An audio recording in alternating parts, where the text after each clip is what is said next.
C'est l'heure du débat de cette édition. On accueille nos deux invités du à la distance ce soir. Tamar Abessera, bonsoir à vous et merci d'être avec nous. Vous êtes porte-parole du député Likoud et ancien maire de Jérusalem, Nir Barkat. Et face à vous, Anouar Abouaïch.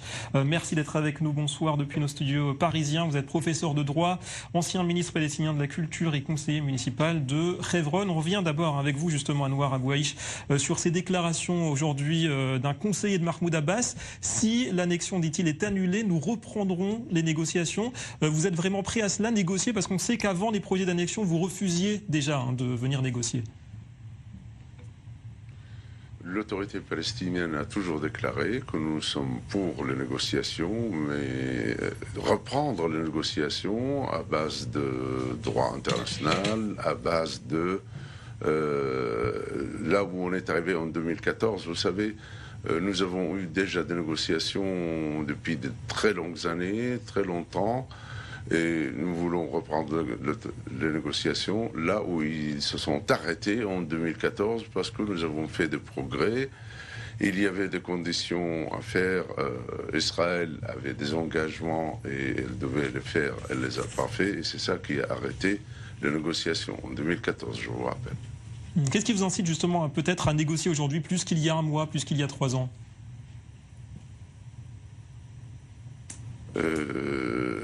À négocier comment appliquer le droit international et s'approcher à la paix, parce que il y a eu déjà les accords d'Oslo qui ont prévu la création d'un État palestinien en 1999, et il y avait encore des sujets sur lesquels on devait négocier, je vous les rappelle.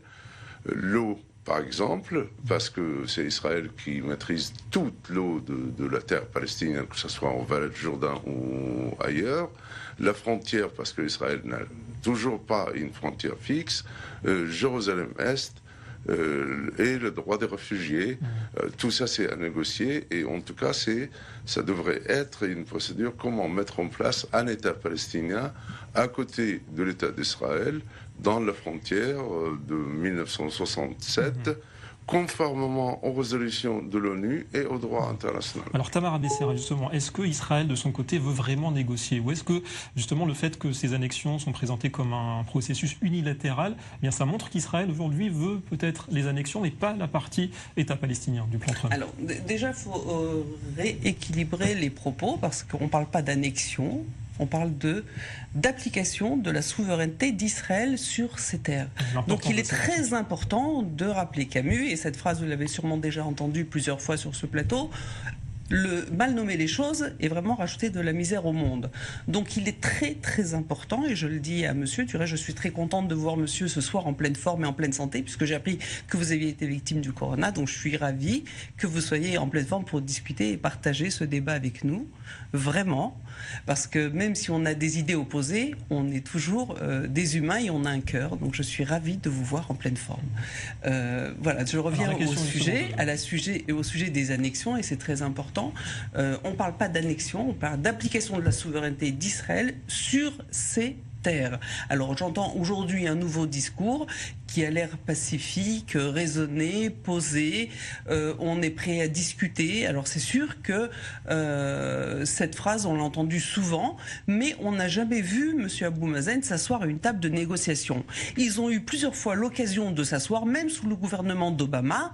Ils ont eu plusieurs fois des occasions de s'asseoir à la table des négociations. Il y a eu plusieurs fois des chances pour le peuple palestinien d'avancer vers des possibilités de la création d'un État palestinien, mais à chaque fois, et d'un accord de paix, tout du moins, chaque fois, ils ont dit non, non, non, non, non. On n'a jamais entendu dire oui.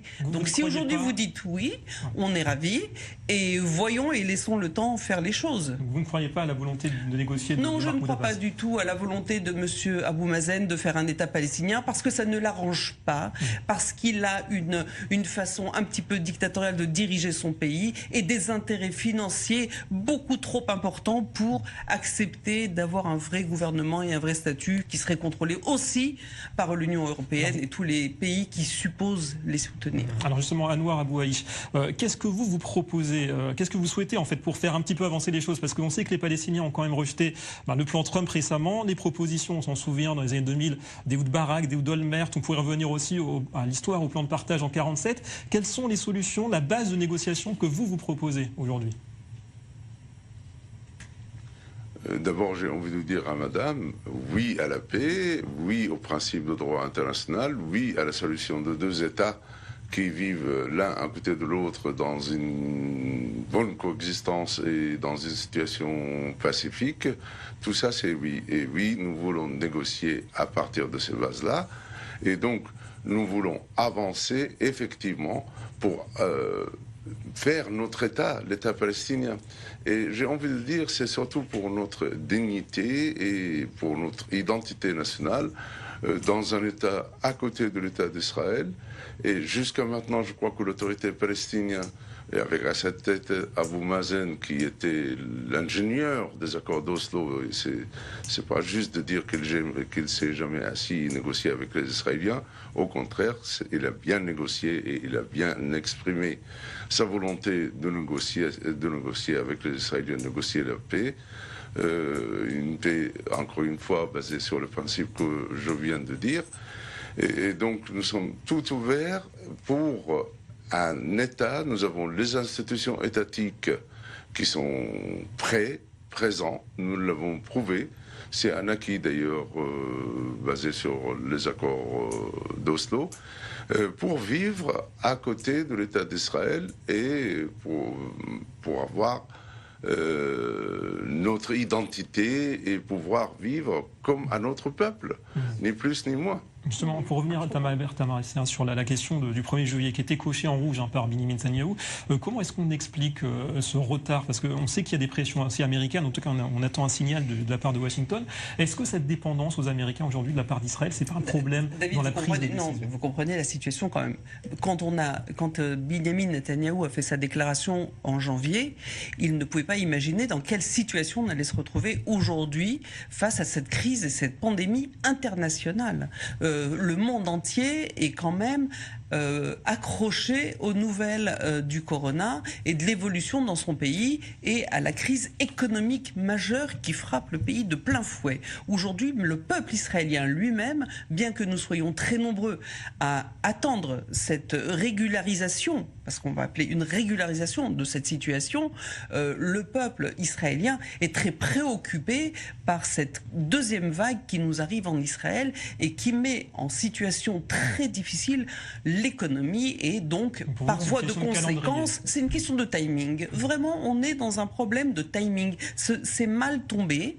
Et attendez, il faut savoir qu'il n'est que quelle heure? Il est 9h30, 10h moins le quart, presque 10h. À 10h30, je crois qu'il y a une session à la Knesset et il pourrait encore y avoir des petites surprises. Ne souriez pas, vous pouvez être surpris. Mais même si ça n'était pas aujourd'hui, ça se fera demain, après-demain. Ce n'est pas parce que ça ne se fait pas aujourd'hui que ça va jamais se faire.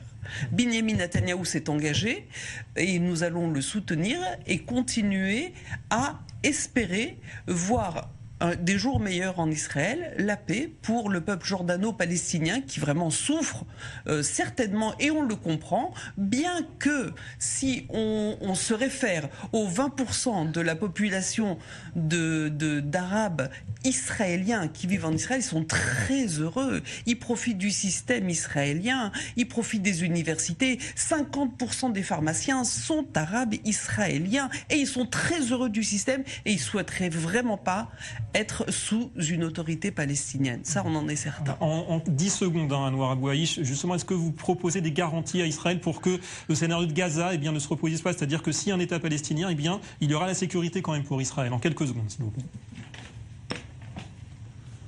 De toute façon, un État doit remplir ses devoirs et surtout que si la sécurité des Palestiniens, du peuple palestinien est assurée et leurs droits sont assurés, je crois qu'il y aura une paix. Merci beaucoup. Voilà, ce sera le mot de la fin. On est obligé de s'en tenir là, malheureusement. Merci beaucoup. Merci à tous les deux d'avoir participé à ce débat et la fin de cette édition. Rendez-vous avec Défense dans un instant.